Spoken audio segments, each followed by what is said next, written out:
بسم الله الرحمن الرحيم. ويل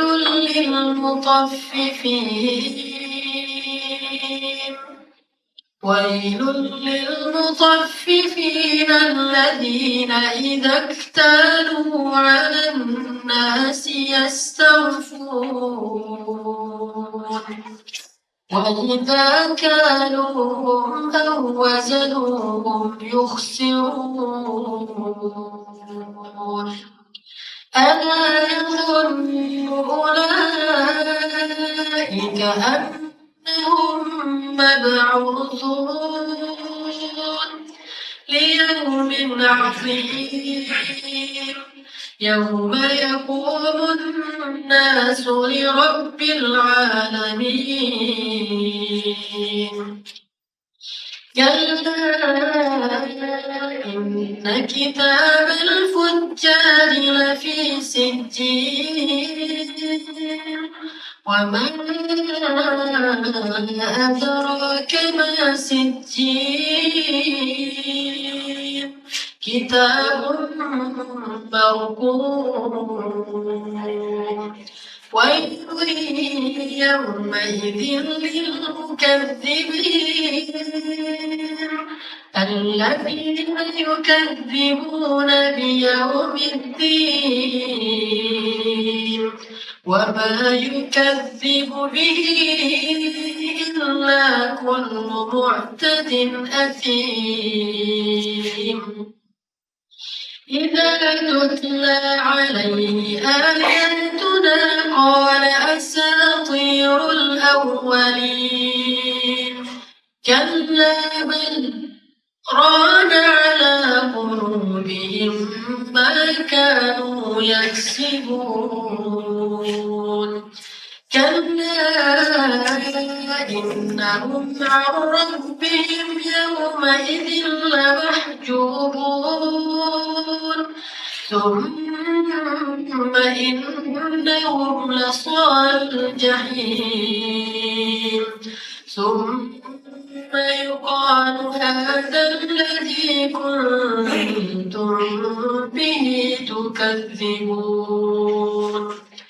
كلا إن كتاب الأبرار لفي عليين وما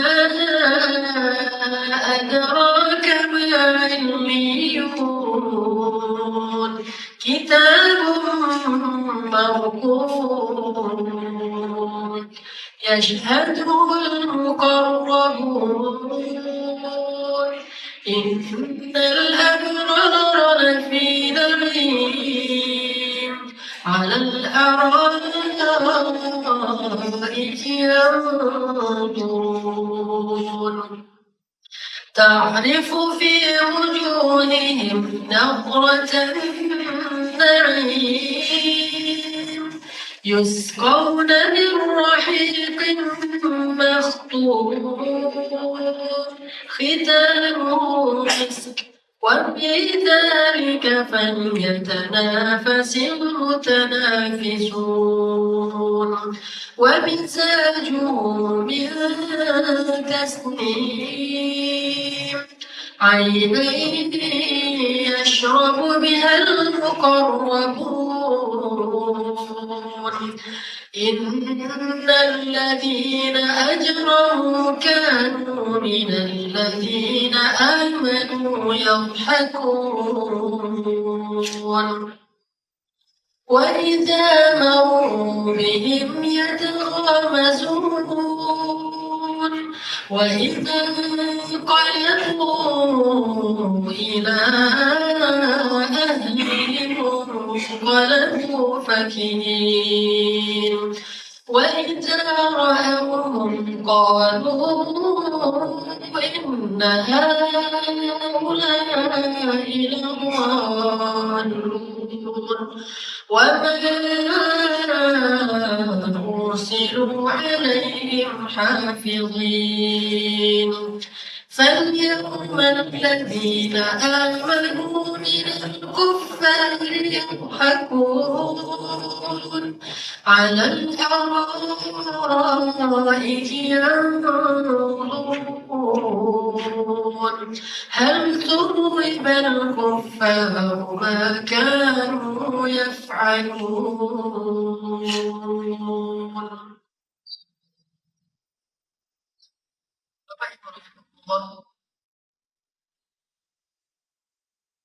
Yang dulu kita mendustakan diri kita sendiri bahwa salah satu tujuan kita bekerja baik sebagai pedagang ataupun sebagai pegawai ataupun sebagai profesional adalah untuk mencari rezeki. Tapi harus dilanjutkan rezeki yang halal. Dan itu tidak dosa ketika kita bekerja karena uang, bekerja mencari gaji, mencari keuntungan, mencari profit di dalam suatu usaha yang kita kerjakan. Tetapi mendapatkan profit semata-mata bukanlah segalanya.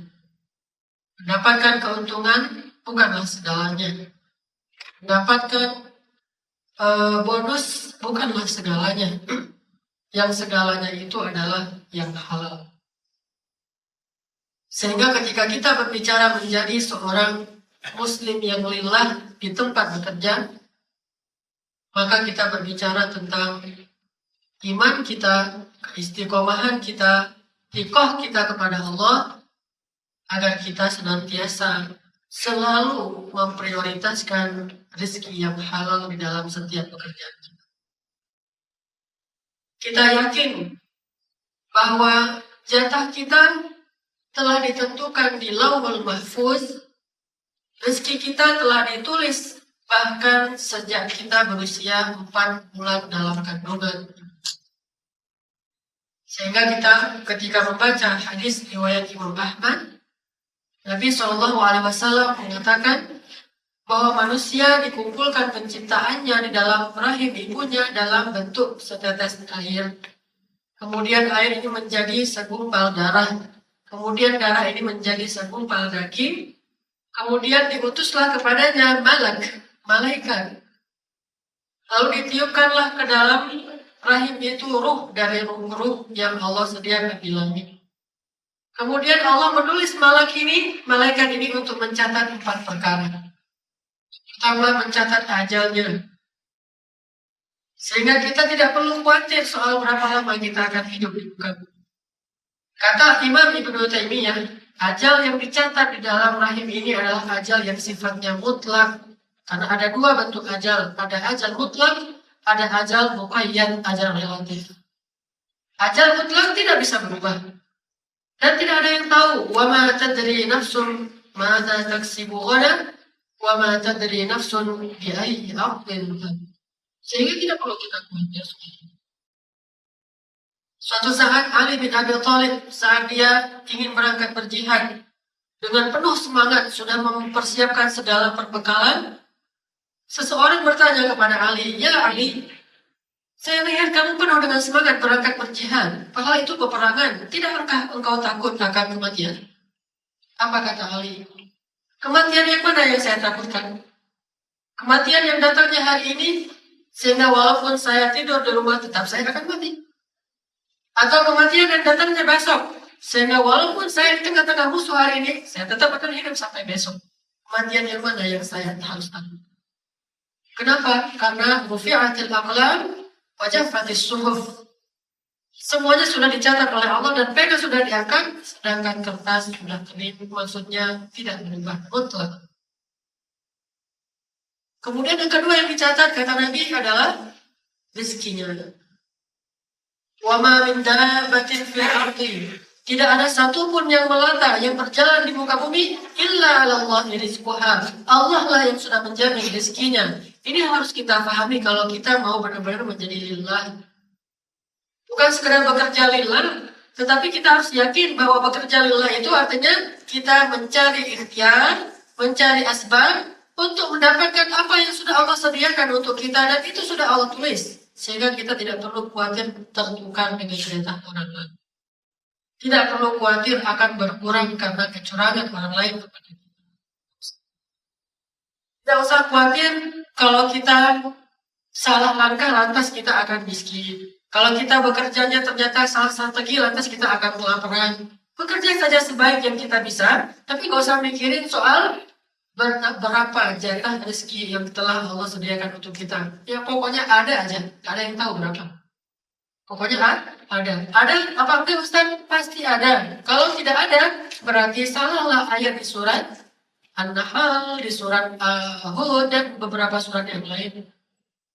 Tapi sadaqallah, tidak mungkin ayat-ayat itu salah. Ketika Allah mengatakan, Allahi rizquha. Allah lah yang menjamin rezekinya. Semuanya Allah jamin rezeki. Sehingga jadi seorang muslim yang bekerja lillah, pertama dia harus beriman bahwa rezeki dia itu sudah dicatat oleh Allah. Berkurang tidak akan. Kalau bertambah, bisa. Kalau berkurang, enggak akan. Kalau bertambah bisa. Gimana cara bertambah? Pertama, lain syakartum azidannakum. Kalau kalian bersyukur, aku tambahkan bagi kalian. Tetapi kalau kalian kufur, dikurangin nggak rezekinya? Wala in kafartum la aqussannakum. Gitu nggak ayatnya? Apakah begitu ayatnya? Kalau kalian kufur, aku kurangin kalian. Tidak. Wala in kafartum inna adzabi lasyadid. Terus, walaupun orang-orang itu kufur kepada nikmat Allah, kalau jatah rezekinya sekian, tetap akan diberikan sekian. Allah nggak pernah zalim. Cuma konsekuensi dari kekufuran mereka adalah di dalam rezeki itu Allah titipkan azab, Allah titipkan bencana, Allah titipkan masalah, Allah cabut keberkahan. Tapi kalau bersyukur, selain Allah berikan kebaikan, Allah tambahkan lagi rezeki itu kepada dia. Yang Allah ma yasha'un. Makanya nggak usah khawatir. Gak ada cerita bertambah rezeki karena curang. Gak ada itu. Mustahil. Wallahil azim, demi Allah yang Maha Agung, tidak ada rezeki bertambah karena curang. Tidak ada rezeki bertambah karena ghish, tipu daya. Tidak ada rezeki bertambah karena seseorang itu memanipulasi data. Tidak ada rezeki bertambah karena menzalimi orang lain. Mustahil, nggak mungkin rezeki bertambah gara-gara itu. Hanya rezeki yang kita dapatkan itu kemudian disusupi oleh Allah dengan azab yang sangat berat. Baik di dunia ataupun di akhirat. Jadi nggak ada cerita seseorang justru kemudian rezeki saya jadi berkurang gara-gara seseorang curang kepada saya. Memang bukan rezeki kita. Tetapi apa yang terjadi itu tetap ada pertanggungjawaban nanti di hadapan Allah Subhanahu wa taala. Kalaupun berkurang karena urusan itu, nanti Allah akan menggantikan dengan cara yang lain. Bukankah ada doa Allahumma ajurni fi musibati wa akhlif li khairan minha? Kalau kita dapat musibah lalu dicurangi jatah rezeki kita oleh seseorang, gak usah khawatir, Allah akan ganti kok, bahkan khairan minha. Caranya gimana? Satu, bilang saja innalillahi wa inna ilaihi raji'un. Kedua, qadarullah, Allah sudah menetapkan demikian. Ketiga, bilang Allahumma ajurni fi musibati wa akhlif li khairan minha. Allah ganti yang khairan minha, yang lebih baik dari itu. Terus bagaimana kita harus khawatir tentang soal rezeki? Semua pintu-pintu yang membuat kita khawatir sudah tertutup. Pintu kita bertanya, ada nggak rezeki untuk saya? Sudah ditutup dengan hadis, semua dikasih rezeki. Ayat, semua dikasih rezeki. Pintu soal rezeki akan berkurang nggak? Nggak akan berkurang, justru yang ada bertambah. Terus pintu soal kalau dicurangin orang lain, gimana jatah kita? Akan diganti dengan wakhluf li khairan minha. Terus apa lagi yang membuat kita khawatir? Sehingga kita mencari dengan cara-cara yang haram untuk bisa hidup. Memangnya tidak ada Rob yang menjaga dan memelihara kita siang dan malam? Ini soal iman, ini soal lillah. Makanya setelah kita memahami hakikat ini, pantaslah jika Allah mengatakan wailun, celaka. Allah sudah jamin rezekinya. Allah juga sudah berjanji akan menambah kalau dia bersyukur. Allah juga berjanji akan mengganti kalau dia berdoa setelah dia dapat musibah dengan sabar. Terus dia masih curang, wailun, celaka nggak dia? Bukan ujuk-ujuk langsung wailun. Sementara nggak dikasih alternatif, nggak ujuk-ujuk Allah cuma menciptakan babi, tidak ada sapi, kemudian Allah bilang celaka yang makan babi. Enggak, Allah ciptakan sapi, bahkan sapi itu lebih jinak daripada babi, tetapi yang dicari babi juga.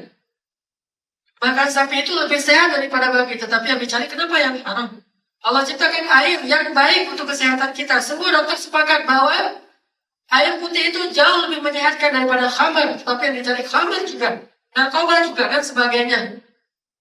Barulah Allah mengatakan wailun. Setelah Allah berikan banyak kemudahan dan kebaikan, tapi juga dia masih curang, baru Allah bilang wailun. Mencari rezeki yang halal itu banyak sumbernya, banyak caranya. Dengan modal dua saja, yakin kepada Allah, lalu qanaah dengan apa yang sudah kita dapatkan. Maka selesai masalahnya. Kalau masih mengambil cara yang lain, pantas jika Allah mengatakan wail. Siapa yang wail? Kata para ulama, wail ini ada dua arti. Wail di dunia artinya dia celaka. Wail di akhirat dia mendapatkan lembah, karena wail itu salah satu nama lembah-lembah neraka jahanam. Kedua-duanya tafsir yang benar kata para ulama tafsir. Celaka di dunia artinya tadi Allah cabut berkahnya, dan itu kecelakaan paling besar. Kalau Allah titipkan di dalam rezekinya itu masalah-masalah, baik masalah psikologis, sehingga ketika dia memakan rezeki yang buruk itu, secara mental akan membuat dia keras kepala, akan membuat hatinya keras, akan membuat jiwanya menjadi labil, akan membuat akalnya jadi tumpul dalam berpikir. Ini semuanya sebabnya karena rezeki yang tidak halal. Itulah wail.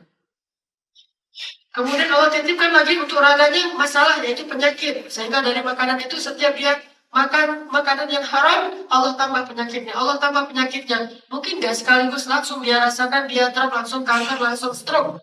Tetapi kalla sawfa ta'lamun. Kalla sawfa ta'lamun.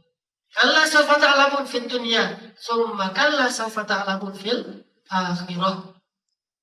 Yakin saja. Di dalam harta yang syubhat, apalagi haram, ada wail. Wailul lil mutaffifin. Jadi manusia lelah di kantor itu manusia yang menjauhkan dirinya dari cara-cara tatfif. Dari cara-cara baik curang dengan cara wa idzalladzina idzaktalu 'alan nas yastawfun atau yukhsirun. Yastawfun atau yukhsir. Yastawfun artinya apa? Yastawfun artinya dia pengen dapat lebih dengan cara yang curang. Yukhsirun artinya dia ingin merugikan orang lain dengan cara yang curang. Sama saja. Kalau dalam berdagang, yastawfun itu ketika dia kulahan apa? Ngambil barang banyak, dia mencurangi sumber tempat dia mengambil barang. Misalnya petani, dia langsung menghancurkan harga dari petani.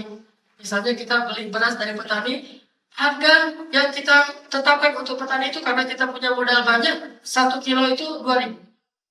Kasihan petani 1 kilo 2.000 rupiah. Lalu pas kita jual ke konsumen atau pedagang-pedagang yang di bawah kita menjualnya 10.000, 15.000 segala macam, kita hancurkan harga. Lalu kita tinggikan harga sesuka kita. Ini namanya yastawfun atau yuksirun dalam bahasa bisnis. Monopoli termasuk yastawfun, yuksirun. Ini satu paket. Gak mungkin cuma yastawfun. Untuk apa dia yastawfun? Biasanya dia yastawfun sekaligus kemudian nanti dia yuksirun, dia kalau pedagang.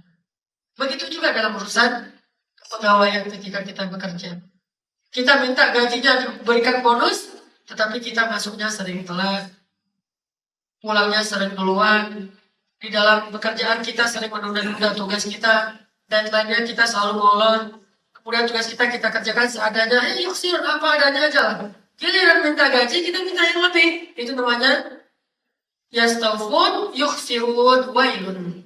Jangan berpikir ini bukan masalah yang tasfif, ini termasuk tasfif, ini termasuk curang. Tanya aja ke hati kita secara jujur.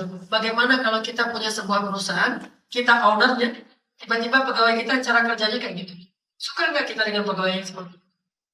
Masuknya telat terus, pulangnya duluan terus. Udah kayak gitu kerjanya nggak beres pulang. Tetapi karena susah memecat dia, sistemnya itu terlalu rumit, sehingga nggak dipecat-pecat, dibiarin aja. Tapi kasih gaji terus. Apakah kita ridho? Uang yang kita berikan ke pegawai itu pasti kita gak ridho. Maka kalau kita istafti qalbak, tanya ke hatimu, kita akan tahu ternyata pekerjaan rezeki yang saya dapatkan selama ini masih sebagiannya syubhat, gak jelas statusnya. Perjelas dengan cara yang halal. Berikan hak-hak dari apa yang sudah kita ambil amanahnya. Walladzina hum li amanatihim wa ahdihim ra'un. Tentunya kalau kita tidak bisa persis, kata Nabi SAW, saddidu wa qaribu. Kalau kalian nggak bisa persis, cobalah untuk berusaha untuk qaribu, berusaha untuk lebih baik. Kalau kita nggak bisa persis hitung-hitungannya, harus persis jam 7 teng udah sampai di sini. Kadang-kadang macet, kadang-kadang ada halangan apa, bukan sengaja. Kadang-kadang mungkin ada halangan tertentu yang uzur syar'i. Pulang lebih duluan karena kadang-kadang ada kepentingan tertentu yang nggak bisa tinggalkan lagi pula pekerjaannya sudah selesai daripada nganggur sini nggak jelas duduk-duduk aja tapi pekerjaan udah beres. Maka kita keluar sesekali, kalau nggak bisa persis, nggak sekaku itu juga. Tetapi kata Nabi kalau nggak bisa saddidu persis, qaribu, berusaha untuk lebih dekat. Begitulah kita berusaha untuk bertakwa kepada Allah. Makanya ada 2 ayat kan, ittaqullaha haqqa tuqatih. Nggak semua orang sanggup selalu haqqa tuqatih. Kalau nggak bisa selalu haqqa tuqatih, maka ayatnya di surat At-Taghabun, fattaqullaha mastata'tum, bertakwalah dengan apa yang kalian mampu.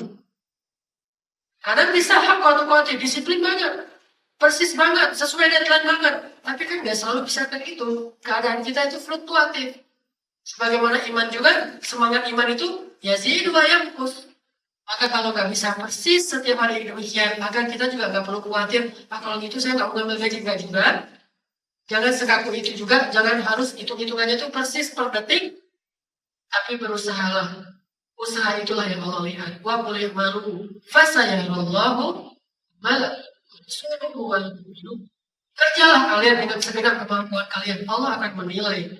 Tapi jangan bohongin Allah. Anda sama saja dengan membohongi diri kalian sendiri. Allah tidak bisa. Berusaha saja semampu kita. Memang tidak ada dalam masalah yang sifatnya muamalah, tidak ada hukum yang baku. Beda dengan fikih ibadah, dia sudah baku. Tidak bisa berubah walaupun ribuan tahun lamanya sejak Nabi wafat. Tapi kalau muamalah selalu nanti ada masalah atau maslahat atau masalihul mursalah, kemudian ada uzur-uzur, kemudian ada darurat. Selalu ada demikian sehingga tidak bisa persis kita mengatakan tank dan tank. Kerjanya harus begini dan begini, tidak bisa persis. Selalu melihat masalah. Maka inti yang ingin kita bahas di sini, jangan sampai terbersih dalam hati kita, oh saya udah curang. Oh saya pengen curang. Kecurangan itulah yang dikatakan dengan istilah wailun. Ini menjadi manusia lillah. Apa yang kita siang malam bekerja mendapatkan harta yang syubhat dan haram, lalu itu kita bawa pulang ke rumah yang sama saja dengan membawa api neraka ke rumah kita. Api kok dibawa jauh-jauh ya? Macet-macet demi mencari api neraka. Terus kita di sini capek-capek gantung-gantung pun harus bekerja demi membawa potongan-potongan api neraka ke rumah kita. Lalu nanti akan menyengsarakan keluarga kita, tidak ada manfaatnya. Maka carilah, kalaupun harus sedikit, pastikan halal. Apalagi kalau banyak. Kenapa saya bilang apalagi kalau banyak? Karena justru untuk memastikan yang halal di hal yang banyak itu lebih sulit daripada yang sedikit.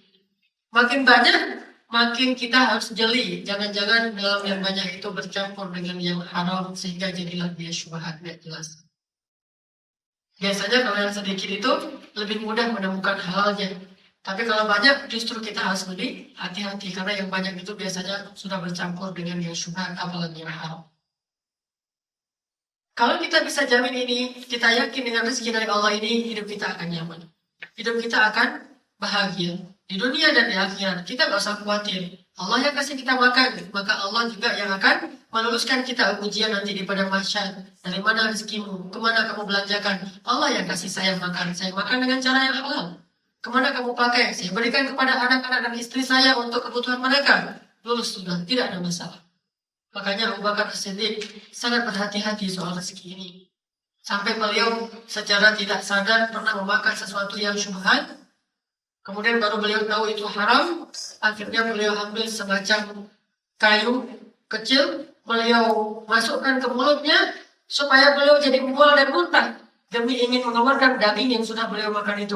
Kalau muntah, beliau lihat dari tulang beliau itu ada dagingnya. Yang tadi enggak. Memang kita nggak bisa seperti Abu Bakar. Tetapi kalau nggak bisa saddidu tadi apa? Qaribu, berusaha untuk mirip. Kalau nggak bisa persis.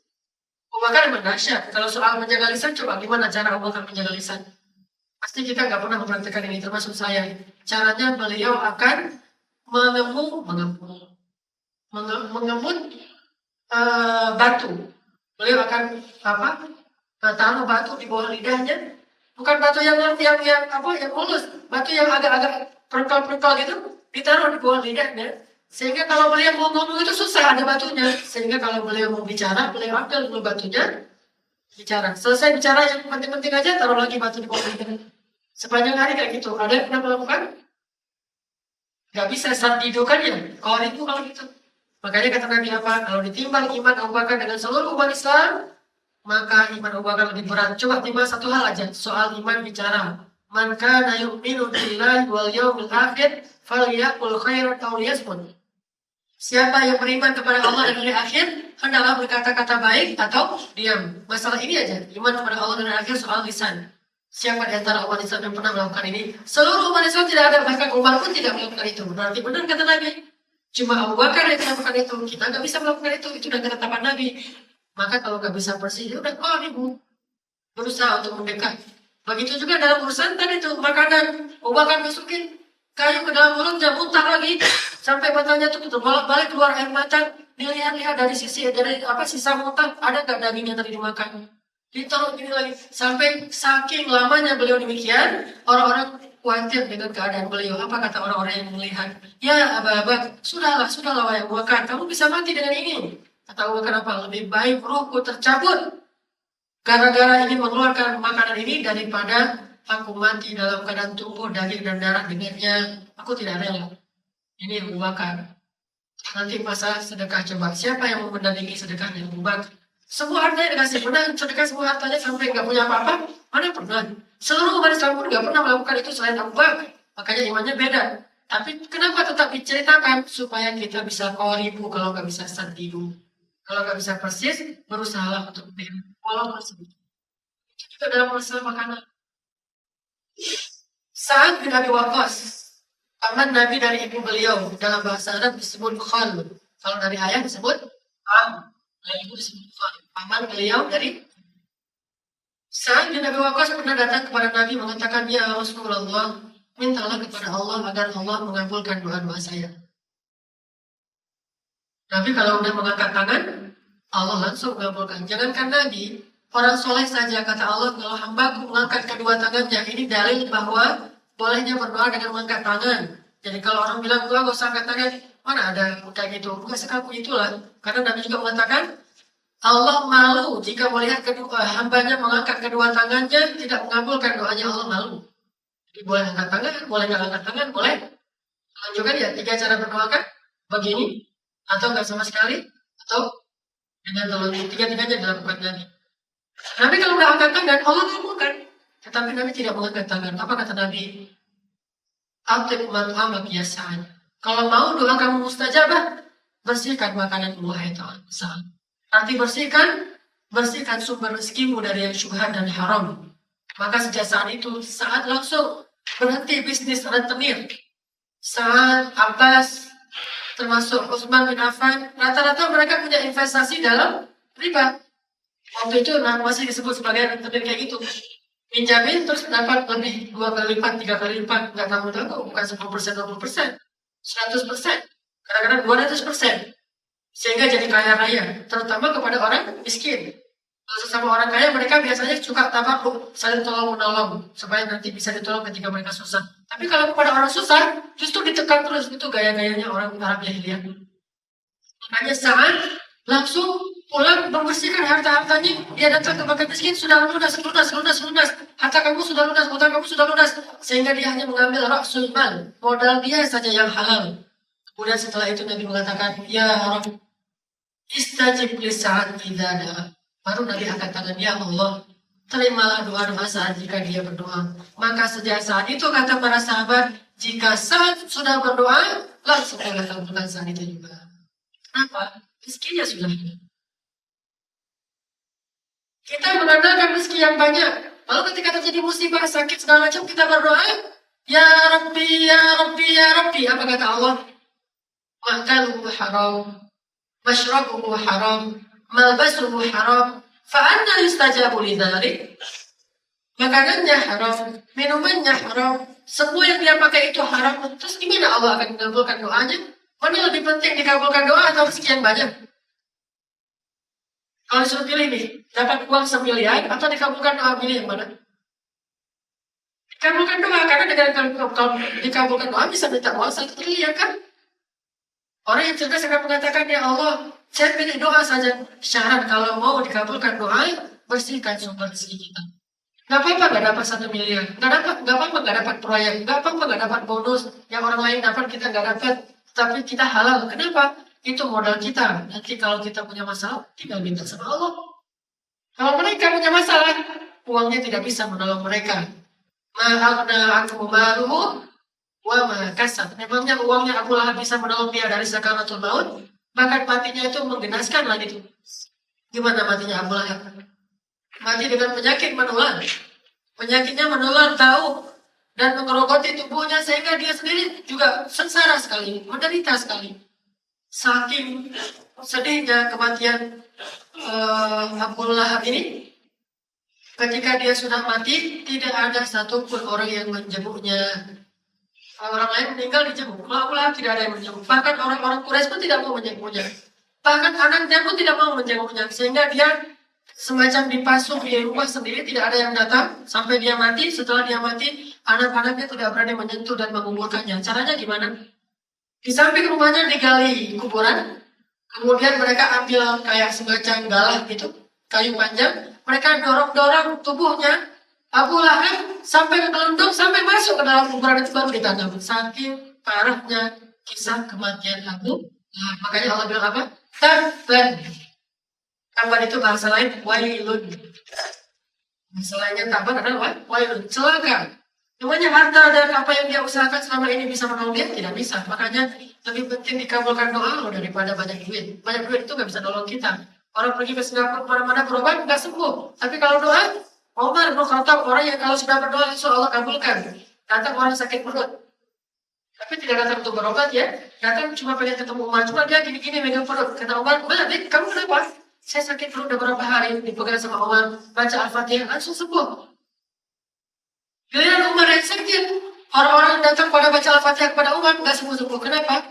Karena doa mereka tidak seperti doa Umar. Makanya modal kita itu Allah. Fadillah yahfazka. Wa idza sa'alta fas'alillah. Wa idza ista'anta fasta'in billah. Fadillah, tajid tujah dan sebagainya. Ini modal kita. Maka dari itu banyak harta itu alhamdulillah kita bersyukur. Tetapi jika tidak ada yang halal atau tidak kalau masih bercampur dengan yang haram, tidak ada manfaat.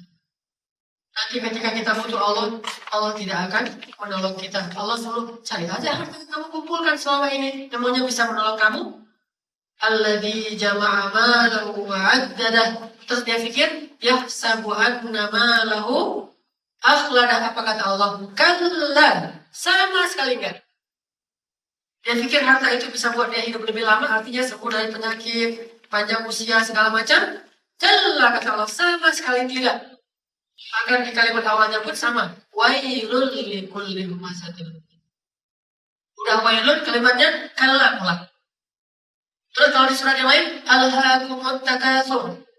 Bermegah-megahan melalaikan mereka. Sehingga Allah mengatakan kalla sawfa ta'lamun. Summakallah sawfa ta'lamun. Allah mengancam mereka. Jadi bukan banyaknya harta yang harus kita kejar terlebih dahulu. Kejarlah yang halal. Kalaupun harus sedikit, bukan sedikit, mencukupi, maaf. Kalaupun harus hanya cukup saja bagi kita, maka cukup. Alhamdulillah. Sesungguhnya yang sedikit tapi diridhoi Allah lebih baik daripada yang banyak tetapi dimurkai Allah. Ini menjadi bekerja yang lillah, utamakan halal supaya nanti pas bapak-bapak mengangkat tangan Allah. Kalau masih lapar, bersihkan lagi harta kita. Masih lapar, bersihkan lagi harta kita. Karena Nabi Shallallahu Alaihi Wasallam pernah menceritakan, mungkin sering kita dengar hadis ini tentang orang Bani Israel yang melakukan perjalanan. Di tengah jalan dia lapar. Orang Bani Israel itu orang yang kan sama dengan kita, gak boleh makan babi ya. Di tengah jalan dia lapar, melihat orang lagi bakar-bakar babi. Dia samperin tuh orang-orang yang lagi bakar babi, terus dia bilang apa? Ini hadas sabat. Berikan kepada saya ikan ini. Kata mereka, kan kamu orang Yahudi nggak boleh makan babi. Memangnya saya minta babi, saya kan minta ikan. Tapi dan ujungnya ke arah babi. Begitulah cara orang-orang Yahudi menghalalkan yang haram dengan mengubah namanya. Buat dia seolah-olah jadi halal, mengubah namanya. Atini hadzal sama, berikan saya ikan ini nggak boleh bagi kamu, ini haram. Kata dia, emangnya saya minta babi, kan saya minta ikan. Akhirnya dikasihlah sepotong dari daging babi, dia makan dengan mengatakan, enak sekali ikan ini. Enak sekali ikan ini. Untuk membohongi diri sendiri. Ini lagi merasa bersalah. Setelah selesai makan, ya pasangannya kabar. Wah ini, kalau bahasa kita air zam-zam ini, enak sekali apa? Sangat nikmat air ini. Setelah selesai itu dia dalam rangka untuk melanjutkan perjalanan karena mabuk akhirnya kesasar. Jalannya salah milik. Tersesatlah dia di tengah padang pasir. Ketika udah sadar, tersesat, ontanya udah hilang, semuanya bekalnya udah hilang, baru dia angkat tangan. Ya Rabbi, ya Rabbi, ya Rabbi. Kata Nabi apa? Bagaimana Allah akan mengabulkan doa orang seperti itu? Maka matilah dia di tengah padang pasir dalam keadaan tersesat. Kalau kita ambil ini sebagai ilustrasi hidup kita, gara-gara rezeki yang tidak halal, akhirnya kita jadi mabuk dunia. Setelah kita mabuk dunia, salah pilih jalan hidup. Lalu kita tersesat di antara kehidupan-kehidupan yang ramai ini. Lalu ketika kita udah jauh tersesat, kita bilang, ya Rabb, ya Rabb. Bagaimana Allah akan membiarkan kita kembali? Matilah kita dalam keadaan taimun. Taimun itu artinya terlunta-lunta.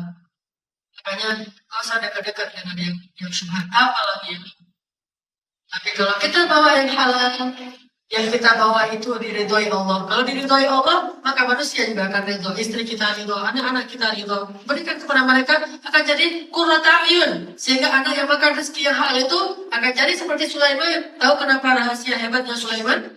Saya tidak bilang hebatnya karena bisa terbang, itu mukjizat.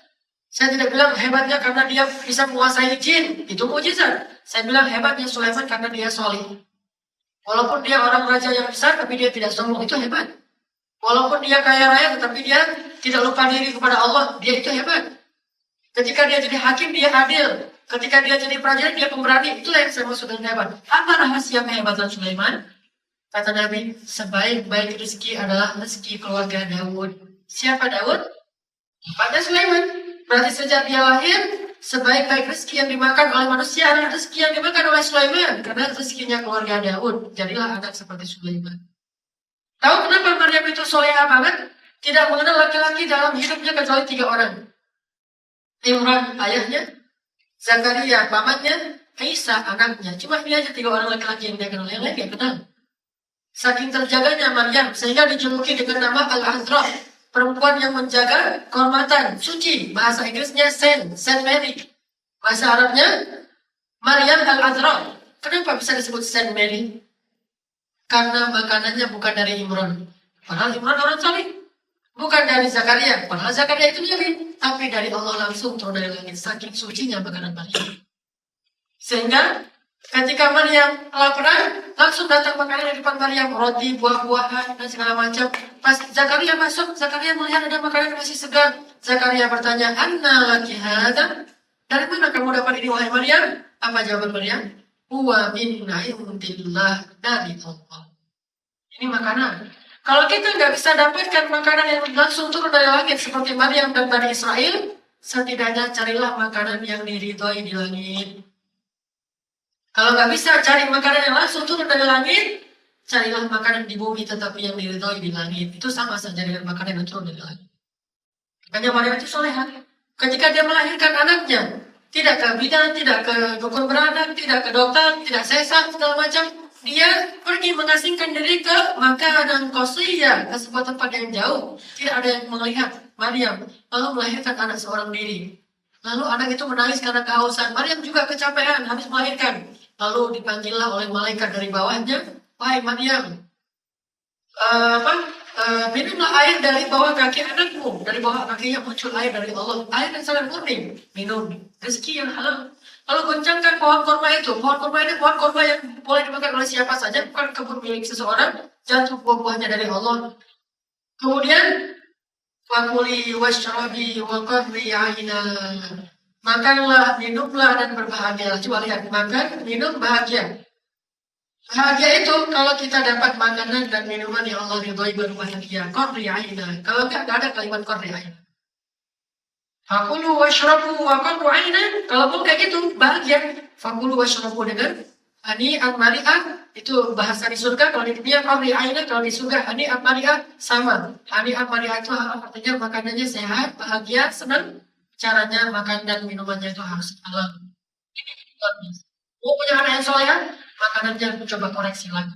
Semua ini adalah rahasia-rahasia tentang menjadi muslim lillah di dalam kita bekerja di kantor atau dalam usaha. Dan ini menambah semangat iman kita untuk mencari rezeki yang Allah sediakan untuk kita yang halal dan meninggalkan yang syubhat dan haram, dan tidak usah ragu lagi karena Allah yang menjamin rezeki kita. Barakallahu li wa lakum. Wassalamualaikum warahmatullahi wabarakatuh. Alhamdulillahirabbil alamin. Hamdan katsiran tayyiban mubarakan fih kama yuhibbu rabbuna wa yarda. Asyhadu an la ilaha illallah wahdahu la syarika lah. Wa asyhadu anna Muhammadan abduhu wa rasuluhu la nabiyya ba'dah. Allahumma salli wa sallim wa barik ala sayyidina Muhammadin kama dzakarahu adh-dzakirun al-akhyar. Wa salli wa sallim wa barik ala sayyidina Muhammadin makhtalafa al-lail wan nahar. Wa salli wa sallim wa barik ala sayyidina wa habibina wa maulana Muhammadin wa ala al-muhajirin wal ansar. Ibadallah, usikum wa nafsi bitaqwallah. Wa tazawwadu fa inna khairaz zadi taqwa. Inna akramakum 'indallahi atqakum. Fattaqullaha mastata'tum. Wa laqad qala Allah Ta'ala fil Qur'anil Karim, a'udzu billahi minasy syaithanir rajim. Ya ayyuhalladzina amanu taqullaha haqqa tuqatih wa la tamutunna illa wa antum muslimun. Jamaah Jumat yang dirahmati Allah Subhanahu wa taala.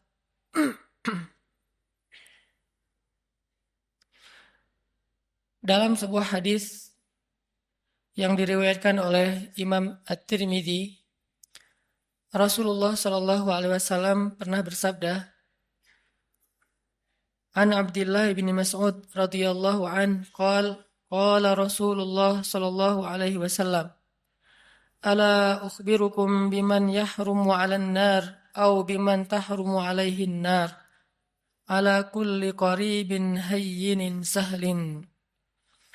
Dari Abdullah bin Mas'ud radhiyallahu an, ia berkata, Rasulullah sallallahu alaihi wasallam bersabda, Maukah kalian aku beritahu orang-orang yang tidak akan disentuh oleh api neraka, atau orang yang tidak akan masuk ke dalam api neraka?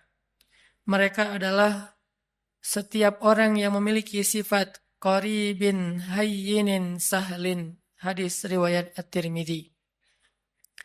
Dalam riwayat yang lain disebutkan ala kulli hayyinin layyinin qaribin sahlin. Orang yang memiliki 4 sifat, yaitu sifat hayyin, sifat layyin, sifat qaribin, dan sifat sahlin. Shadaqa Rasulullah sallallahu alaihi wasallam. Jamaah yang dirahmati Allah, ada 4 sifat yang kita bisa ambil di dalam beberapa hadis tadi. Sifat yang sangat diistimewakan oleh Allah Subhanahu wa taala pada diri seorang hamba. Bahkan Nabi SAW sampai memberikan jaminan, siapapun yang memiliki 4 sifat ini, tahrumu alaihin nar. Api neraka tidak akan membakarnya, atau dia tidak akan mungkin masuk ke dalam api neraka. Sifat yang pertama adalah sifat hayyin. Kalau kita membaca di dalam Al-Quran, di antara ayat yang menjelaskan tentang sifat hayyin ini adalah surat Al-Furqan ayat 63. Allah Subhanahu wa taala berfirman, A'udzu billahi minasy syaithanir rajim. Bismillahirrahmanirrahim. Wa ibadur rahman وعباد الرحمن الذين يمشون على الأرض هونا وإذا خاطبهم الجاهلون قالوا سلاما. Sadaqallahul Azim. Di antara ciri hamba Allah yang dicintai oleh Allah yang Maha Rahman adalah yamshuna 'alal ardi hauna. Orang yang berjalan di muka bumi dalam keadaan haunan atau hayyinan. Haunan atau hayyinan, para ulama menerjemahkan adalah orang yang memiliki sifat tawadhu, rendah hati. Dan sifat rendah hati ini adalah sifat dasarnya seorang hamba. Bahkan kalau kita memberi judul terhadap ayat yang pertama turun kepada Nabi SAW, maka ayat yang pertama turun kepada Nabi itu ada dua judul atau dua tema besar. Tema yang pertama adalah tentang kebesaran Allah, dan tema yang kedua adalah tentang kehinaan seorang hamba. Itulah ayat yang pertama turun kepada Nabi. Iqra bismi rabbikal ladzi khalaq. Ini ayat tentang kebesaran Allah. Khalaqal insan min 'alaq. Ini tentang kerendahan makhluk. Atau Iqra wa rabbukal akram. Allah yang maha mulia. Alladzi 'allama bil qalam. Yang maha tahu segala sesuatu dan mengajarkan ilmu kepada manusia. 'Allamal insan ma lam ya'lam. Mengajarkan kepada manusia apa yang sama sekali mereka tidak tahu. Jadi kalau kita mau ngasih judul terhadap ayat atau wahyu yang pertama turun kepada Nabi SAW, ternyata yang berhubungan dengan makhluk, ayat yang pertama turun itu adalah ayat tentang tawadhu, ayat tentang rendah hati. Rendah diri bahkan di hadapan Allah dan rendah hati di hadapan makhluk. Karena ini adalah sifat dasarnya seorang hamba. Tidak mungkin disebut hamba ketika dia meninggikan diri, menganggap dirinya mulia, menganggap dirinya di atas, menganggap dirinya tinggi. Karena dasarnya seorang hamba itu adalah rendah. Sehingga ketika seorang hamba meletakkan dirinya pada status yang Allah telah tempatkan dia, baru Allah akan memuliakan dia. Tidaklah seseorang bersedekah kecuali hartanya akan bertambah, dan tidaklah seseorang merendahkan dirinya kecuali Allah akan mengangkat derajatnya. Tapi sebaliknya, ketika seorang hamba menempatkan dirinya di posisi yang lebih tinggi, maka Allah akan menjatuhkan dia sebagaimana Allah menjatuhkan iblis. Ana khairum min, saya lebih baik daripada dia, kata iblis. Maka sejak saat itu iblis diusir dari surga dan dikutuk untuk selama-lamanya. Sifat rendah hati, bahkan rendah diri di hadapan Allah Subhanahu wa taala adalah identitas aslinya makhluk. Identitas aslinya hamba. Dan inilah ciri hamba yang dicintai Allah Subhanahu wa taala. Hayyin. Kalau kita belajar kepada Rasulullah sallallahu alaihi wasallam, di antara contoh-contoh bagaimana Nabi menunjukkan hayyinan, sifat tawadhu, rendah hatinya beliau kepada sesama, adalah kisah ketika Nabi sallallahu alaihi wasallam duduk di antara sahabat-sahabat Ahlu Sufah. Ahlu Sufah itu adalah istilah untuk segolongan sahabat yang miskin.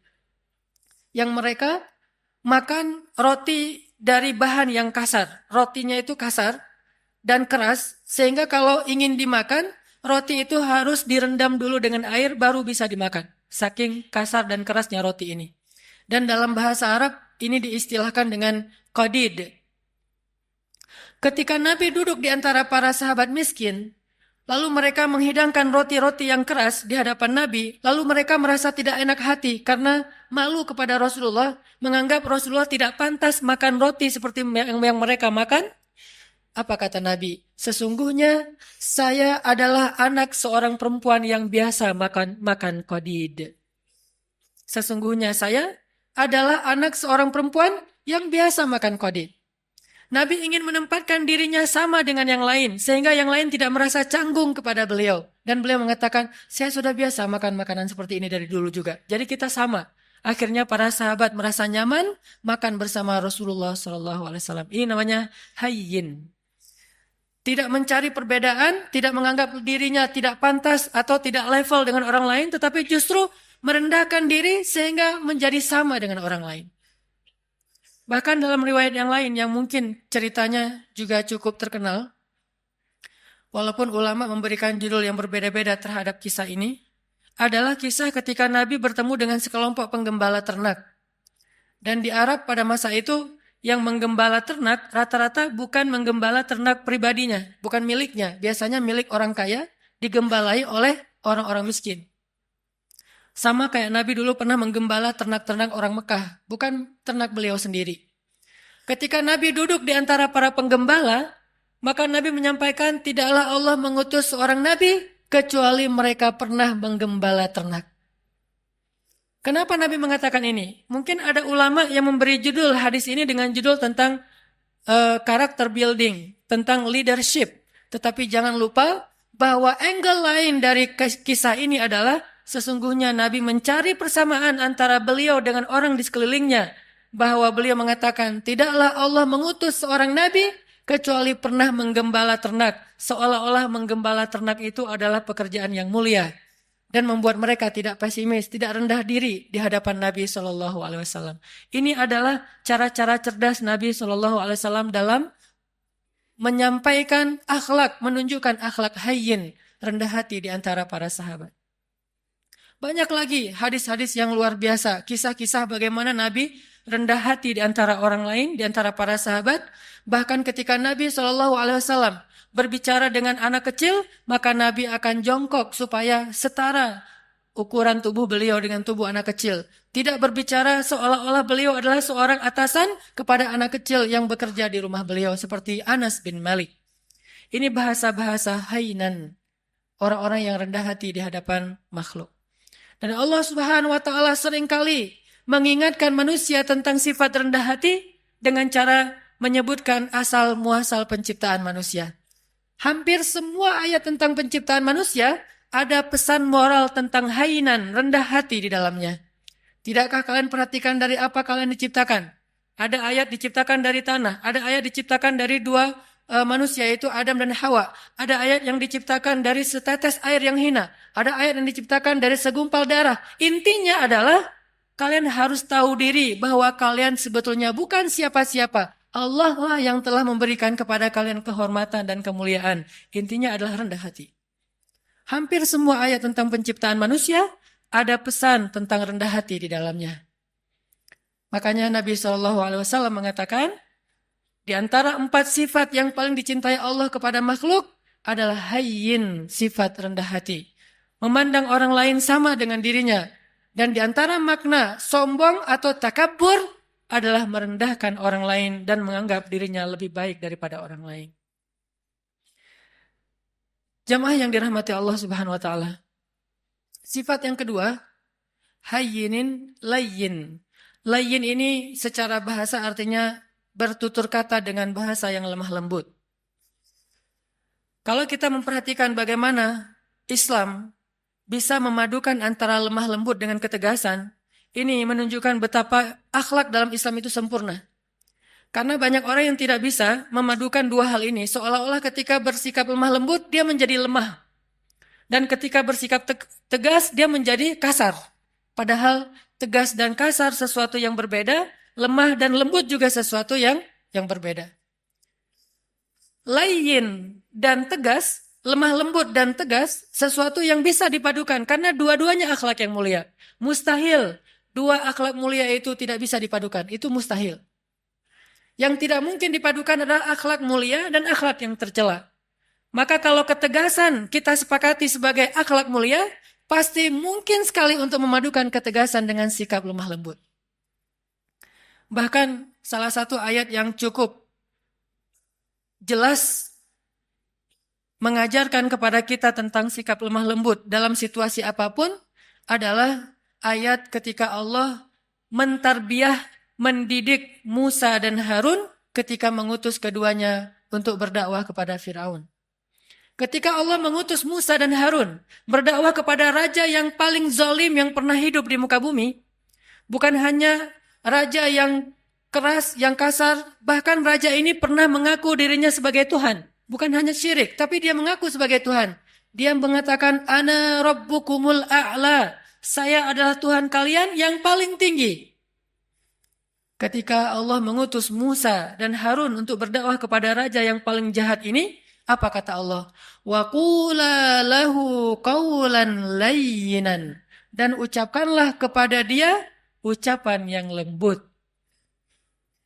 Sebelum Musa disuruh untuk merevolusi Fir'aun, maka Musa diperintahkan lebih dulu untuk qula lahu qawlan layyinan. Kenapa Allah katakan demikian? Karena Allah tahu karakter hambanya yang bernama Musa. Kalau Harun mungkin agak tidak terlalu dikhawatirkan akan bersikap kasar. Karena Harun pada dasarnya punya sifat lemah lembut. Harun ini kalau di antara para sahabat mirip seperti Abu Bakar. Sedangkan Musa mirip seperti Umar. Memang terkenal dengan kerasnya terhadap kebatilan. Sehingga sebelum Musa bersikap keras atau tegas kepada Fir'aun, maka Allah memberi dia briefing, memberi dia nasihat, qula lahu qawlan layyinan. Katakanlah kalian berdua kepada dia ucapan yang lemah lembut. Dan perhatikan juga kisah Ibrahim ketika berdakwah kepada ayahnya. Begitu ayahnya marah-marah kepada Ibrahim, bahkan mengancam akan merajam Ibrahim, apa kata Ibrahim? Qala salamun alaik. Sa'astaghfiru laka rabbi innahu kana bi hafiyya. Kata Ibrahim, salam. Nggak apa-apa wahai ayah, aku akan minta ampun untukmu kepada Tuhanku. Sesungguhnya Tuhanku sangat baik kepadaku. Qaulan layyinan, sebelum kalimat-kalimat yang lain. Bahkan Nabi SAW bersabda, sesungguhnya Allah itu maha lembut dan mencintai kelembutan. Dan Allah akan memberikan kebaikan melalui jalan yang lembut yang tidak diberikan dengan cara-cara yang kasar. Maka muncullah salah satu kisah yang cukup fenomenal dalam kehidupan Nabi tentang sifat lemah lembut adalah adegan ketika ada seorang laki-laki Badui buang air kecil di dalam Masjid Nabawi. Ini masjid tersuci nomor 3 di dunia bagi kaum muslimin. Setelah Makkah, nomor 2 bahkan setelah Makkah, kemudian Nabawi, kemudian Masjidil Aqsa. Ada orang Badui, dan orang Badui ini dalam istilah Arab disebut A'rabi, orang yang tidak berpendidikan baik, orang yang belum paham Islam, bahkan belum masuk Islam. Dia ngelihat ada kayak tembok itu, dia buang air kecil di situ. Lalu para sahabat berdiri ingin memarahi dia. Nabi mengatakan, tunggu, biarkan dia, jangan sakiti dia. Karena kalau dia ditahan atau dicegah, itu akan menyakiti dia, udah terlanjur. Maka biarkan dia, jangan sakiti dia. Setelah dia selesai dengan hajatnya, maka Nabi kemudian ingin mengambil air, tetapi para sahabat mendahului beliau dan membersihkan kotoran laki-laki tadi. Setelah selesai, Nabi memanggil dia, lalu mengajak dia berbicara baik-baik. Walaupun tidak disebutkan secara detail, apa yang Nabi ucapkan kepada laki-laki ini, tetapi kesimpulannya dengan kelembutan Nabi bertanya tentang siapa namanya, dari mana asalnya, lalu memberi nasihat ini tempat apa, kenapa tidak boleh buang air kecil di sini. Setelah Nabi menasihatinya baik-baik, akhirnya dia kemudian masuk Islam. Dan setelah dia masuk Islam, dia berdoa kepada Allah, ya Allah, rahmatilah saya dan juga Rasulullah SAW, yang lain jangan. Sampai dia berdoa seperti itu. Rahmati saya dan Rasulullah saja, yang lain jangan. Karena dia sebel sama yang lain. Sama Rasul dia cinta. Kemudian Nabi tersenyum dan mengatakan kalau berdoa, jangan berdoa seperti itu. Doakanlah kebaikan buat semuanya. Baru dia katakan, ya Allah rahmati saya, rahmati Rasulullah, rahmati kami semuanya. Sikap lemah lembut. Termasuk juga ada seorang laki-laki di zaman Nabi yang seringkali merencanakan untuk membunuh Nabi SAW. Sampai suatu ketika dia berhasil ditangkap oleh para sahabat, dibawa ke Madinah. Sampai di Madinah, Nabi menyuruh sahabat untuk mengikat dia di salah satu tiang masjid. Jadi dulu masjid juga berfungsi sebagai penjara darurat. Dia diikat di tiang masjid. Setiap kali Nabi datang ke masjid, Nabi tersenyum kepada dia dan bertanya, bagaimana kabarmu? Awalnya dia marah. Udah tahu diikat, nanya kabar. Terus Nabi datang lagi, dia ditanya, gimana kabarmu hari ini? Gimana kabarmu hari ini? Terus Nabi bertanya. Intinya Nabi menyapa dia, walaupun dia musuh. Dan ternyata lama-kelamaan dengan sapaan Nabi yang lembut, tulus, dan senyum Nabi yang luar biasa, akhirnya dia menjawab, baik wahai Muhammad. Bagaimana kabarmu? Baik wahai Muhammad. Lalu Nabi mengatakan, lepaskan ikatan dia. Setelah dilepaskan ikatannya, Nabi bertanya kepada dia, menurutmu apa yang harus kami lakukan kepadamu? Kata dia, kalau engkau mau, lepaskan saya akan pulang ke kampung saya, akan saya ambil harta yang banyak, lalu saya berikan kepadamu tebusan terhadap diri saya. Dan peganglah janji saya. Maka Nabi mengatakan, tidak. Engkau tidak perlu menebus, engkau bebas. Dia mengatakan, saya bebas? Ya. Tapi kalau kamu ingin kembali ke negerimu, mandilah terlebih dahulu. Dia disuruh mandi. Setelah dia selesai mandi, dia diajarkan cara berwudu. Ternyata gara-gara keadaan suci itu Allah menurunkan hidayah ke dalam hatinya, lalu dia masuk Islam. Setelah dia masuk Islam, dia ketemu dengan Rasulullah, dia mengatakan, sungguh dulu engkau adalah orang yang paling saya benci, maka sekarang engkau adalah orang yang paling saya cintai. Allah mengubah sesuatu dengan sifat lemah lembut yang tidak bisa diubah dengan sifat yang kasar dan keras. Lalu muncul lagi adegan, seorang laki-laki di zaman Nabi, Muslim, tapi dia suka minum. Lalu ketika dia dalam keadaan mabuk, dia suka mengganggu orang di jalan. Sehingga ditangkap oleh para sahabat, dihadirkan kepada Nabi. Nabi mengatakan, ikat dia di depan masjid. Lalu Nabi mengatakan, kita akan menghukum dia dengan cara, setiap orang yang datang ke masjid, mengambil sendalnya dan memukul dia dengan sendal mereka. Setiap masuk masjid. Setiap masuk masjid, sendal dipegang, pukul. Dan memukulnya pun di bagian yang tidak akan melukai. Mungkin di lengannya atau di kakinya. Dipukul, lalu masuk ke masjid. Supaya dia sadar. Lalu tiba-tiba ada seorang laki-laki, sahabat, memukulnya sambil mencela dengan mengatakan, celaka kamu. Maka Nabi SAW mengatakan, jangan begitu. Janganlah engkau membantu syaitan untuk mencelakakan saudaramu. Tegas, tetapi tetap menjaga kehormatannya. Sampai Nabi bersabda, kalau kita baca kitab Riyadhus Shalihin, ada bab yang khusus masalah ini. Nabi bersabda, jika budak perempuan kalian berzina, maka cambuklah dia, tetapi jangan mencela dia. Kalau dia berzina untuk kedua kalinya, cambuklah dia, tetapi jangan mencela dia. Kalau dia berzina lagi untuk ketiga kalinya, maka juallah dia walau dengan harga seutas tali yang murah, tetapi jangan mencela dia. Dalam Islam tidak ada ruang untuk mencela siapapun. Tetapi hukum, hak agama untuk ditegakkan. Sedangkan celaan bukan bagian dari agama. Ini sikap lemah lembutnya Islam tanpa kehilangan ketegasannya. Kemudian Nabi juga mengatakan tentang bagaimana seorang suami kepada istri. Istausu bin nisa'i khairan, fa innal mar'ata khuliqat min dhila, wa inna a'wajad dhila a'lah. Perlakukanlah istri kalian dengan lemah lembut, dengan baik. Karena sesungguhnya perempuan itu tercipta dari tulang rusuk. Dan tulang rusuk yang paling bengkok itu yang atasnya. Jika kalian terlalu kaku, keras, mereka akan patah. Dan jika kalian membiarkan, mereka tetap bengkok. Istausu bin nisa'i khairan. Perlakukan mereka dengan lemah lembut. Ini diantara banyak sekali riwayat-riwayat tentang pentingnya sifat lemah lembut, walaupun bukan berarti tidak ada ketegasan sama sekali. Yang ketiga, setelah hayyinin, rendah hati, layyinin, lemah lembut, ada sahlin. Sahlin itu mudah dan memudahkan. Kalau ke dirinya easy going, kalau ke orang lain itu dia sangat gampang, enjoy gitu. Tidak terlalu mempersulit urusan orang lain. Dan saking ingin memudahkan urusan orang lain, Nabi SAW sering kesulitan sendiri. Saking ingin memudahkan urusan orang lain, sampai beliau sering kesulitan sendiri.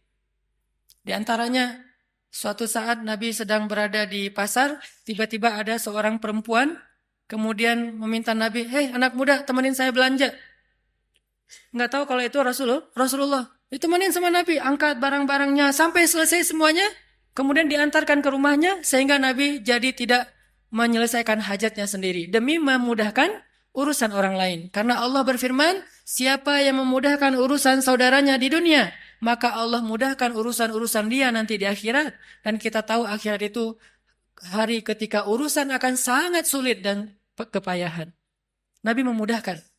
Bahkan dalam sebuah riwayat yang juga cukup terkenal, suatu pagi Nabi SAW lapar, kemudian beliau datang ke dapur istrinya membuka-buka, kalau bahasa kita mungkin membuka panci gitu, ingin mencari makanan apa di dapur.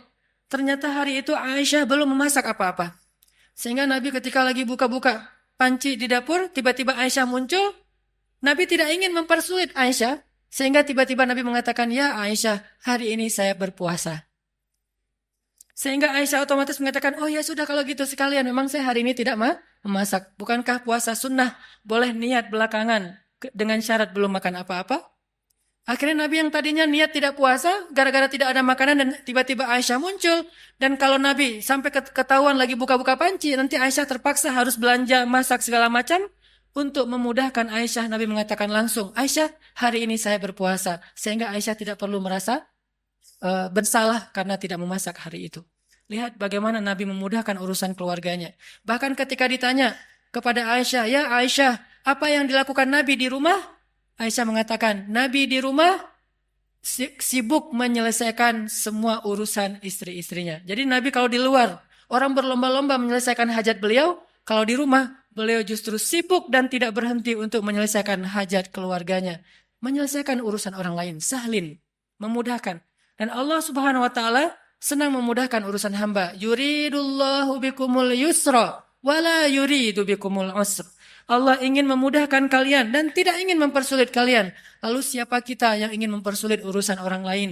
Bahkan Allah saja ingin memudahkan urusan kita. Yang terakhir, jamaah yang dirahmati Allah, sifat yang dicintai Allah dari seorang hamba adalah qaribin. Qaribin ini lalu menjadi bahasa Indonesia karib, artinya dekat, akrab, tidak jaim. Orangnya itu mudah untuk bergaul. Baru kenal dengan dia langsung akrab. Dan juga bukan berarti dia terlalu sok akrab atau caper dan seterusnya, tetapi mudah bergaul dengan dia. Tidak ada jarak, tidak membuat orang sungkan. Rasulullah SAW ketemu dengan siapapun, orang itu akan mudah curhat kepada beliau. Bahkan seorang perempuan yang baru kenal beliau, dengan nyaman curhat kepada beliau. Datang seorang perempuan mengatakan, ya Rasulullah, bukankah Allah la yastahi minal haq? Allah tidak malu kalau kita ngomong tentang suatu kebenaran? Kata Nabi, ya. Memangnya ada apa? Kata dia, ya Rasulullah, bagaimana cara membersihkan haid? Seorang perempuan nyaman bertanya itu kepada Rasulullah. Dan pasti tidak akan nyaman bertanya itu kepada yang lain. Bagaimana cara membersihkan haid? Nabi mengatakan, ya dibersihkan. Kata dia, ya tapi bagaimana? Kata Nabi, ya dibersihkan. Kata dia, ya tapi bagaimana ya Rasul?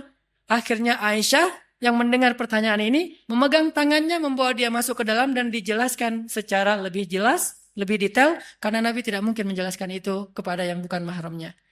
Tapi intinya di sini, betapa seorang perempuan merasa nyaman untuk curhat, menanyakan perihalnya kepada Rasulullah, termasuk sampai turun ayat curhat di dalam Al-Quran.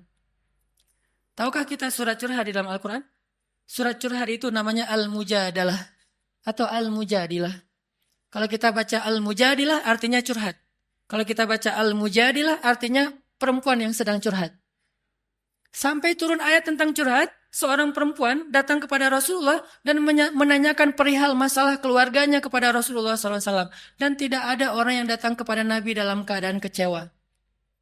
Maka jamaah yang dirahmati Allah Subhanahu wa taala, tunjukkan 4 sifat ini dalam kehidupan sehari-hari kita. Mulai dari keluarga, tetangga, siapapun, bahkan orang yang kadang kita tidak kenal di jalan. Bukankah dengan tersenyum kita bisa mencairkan suasana? Bukankah dengan sedikit mengalah itu tidak akan merugikan kita?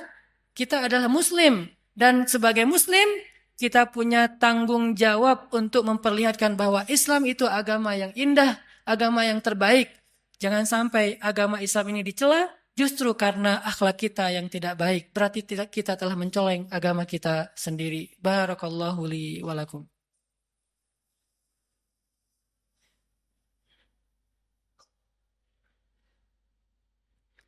Alhamdulillahirabbil alamin. Asyhadu an la ilaha illallah wa asyhadu anna Muhammadar Rasulullah. Allahumma salli wa sallim wa barik ala sayyidina wa habibina wa maulana Muhammadin wa ala alihi wa sahbihi ajma'in.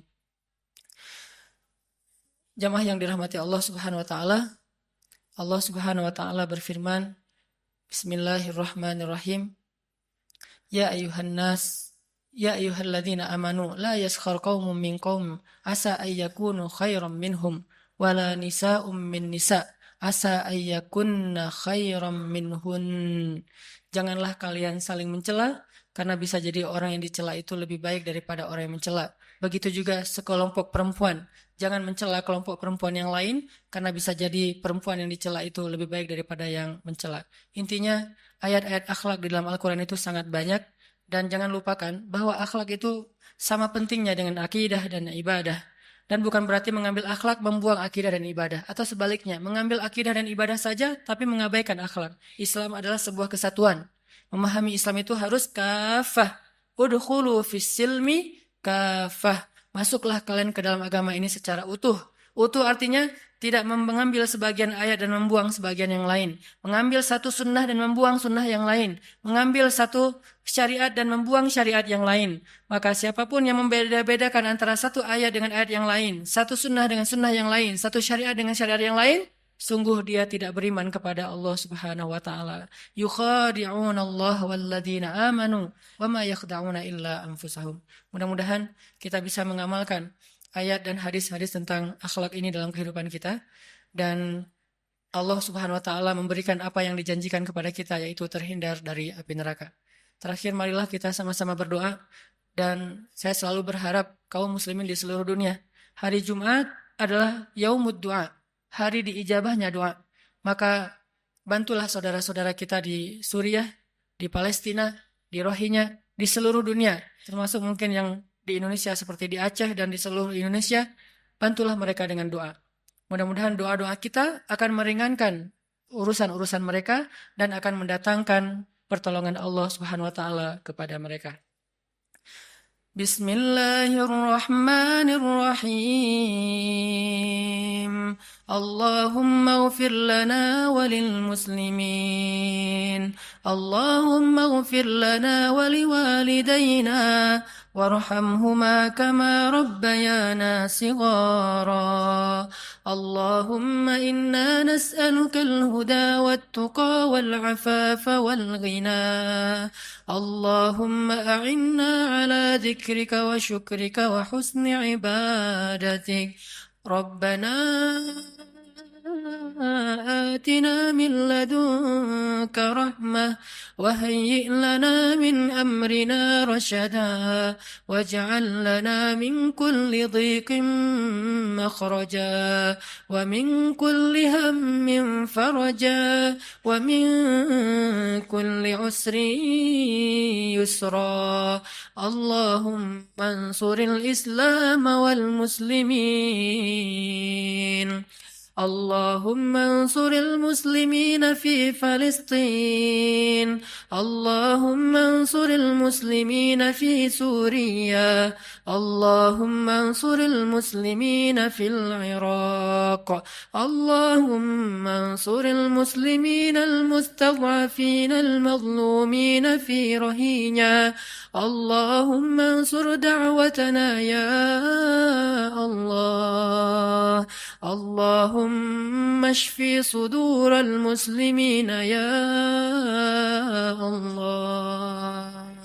اللهم اجعل بلدنا هذا إندونيسيا بلدا آمنا بلدا آمنا بلدا آمنا وارزق أهله من الثمرات من آمن منهم يا رزاق. ربنا هب لنا من أزواجنا وذرياتنا قرة أعين واجعلنا للمتقين إماما. Ya Allah, ya Arhamar Rahimin, ampunkanlah dosa-dosa kami ya Allah, maafkanlah kesalahan kami ya Allah. Ya Arhamar Rahimin, anugerahkanlah kepada bangsa kami ini pemimpin-pemimpin yang taat kepadamu dan adil kepada manusia. Berilah petunjuk-Mu kepada pemimpin-pemimpin kami dan bimbinglah ulama-ulama kami. Berilah hidayah-Mu kepada pemuda-pemuda Islam di Indonesia dan bangkitkanlah Islam di tangan-tangan para pemudanya. Berikanlah kepada kami keluarga-keluarga yang menjadi penyejuk mata kami dan jadikanlah kami imam dalam ketakwaan.